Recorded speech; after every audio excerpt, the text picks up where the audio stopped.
Hi, I'm Jeff, and this is J&M Futon, and we feature the wheel futon frame, which is behind me here.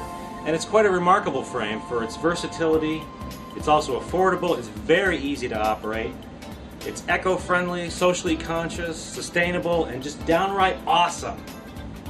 Alright, so you're asking yourself, well, so what? It's a futon. They're all the same, right? Well, this one does something quite remarkable. I'll tell you about it in a second. First, a little history lesson. So it was around 1990 when futons started to get thicker and the frame started to be more like living room furniture. And anybody with a wood shop could make a futon frame. And that's exactly what happened about a mile from here. There was a company called Atlantic which started making these out of pine, these frames. Well, that didn't last too long. You see, manufacturers realized that they could set up a factory in a place like China or Indonesia or Malaysia, you know, someplace with no labor laws. And they could bring them back over to the States and sell them for half of what you can make them over here. So all these domestic companies started to go out of business.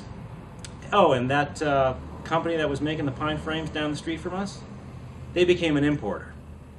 You guessed it, Indonesia. Okay, so we have all these frames coming over from Asia. They're all using this slider mechanism design. And this takes a pin like this and it goes inside a groove, basically. You got two pins. And the poor sap who invented this, well, he never bothered to patent it. But then again, why would he? Let's take a closer look. I'll show you why. This seat section here, well, now the futons are starting to get thicker, so they're heavier. And then if you're sitting on here, you're putting a lot of weight. And it's putting a lot of stress on this back section here. Well, if the grain is running this way, you tend to get a crack right down the middle of this board, or maybe a crack down the middle of this one. And if you don't have a problem there, this pin is sitting on a shelf about 1/4 of an inch thick, and that could wear out easily.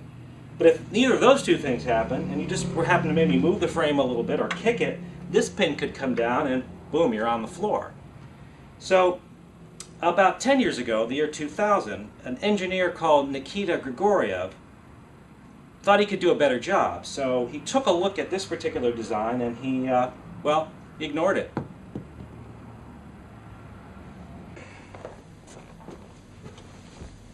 So this is what he came up with. This is the wheel frame.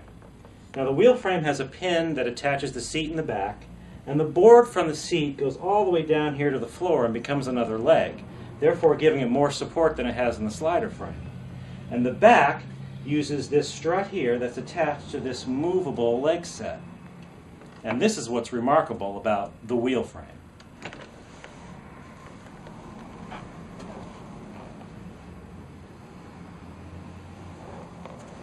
Still don't see it? Let me show you a little different way.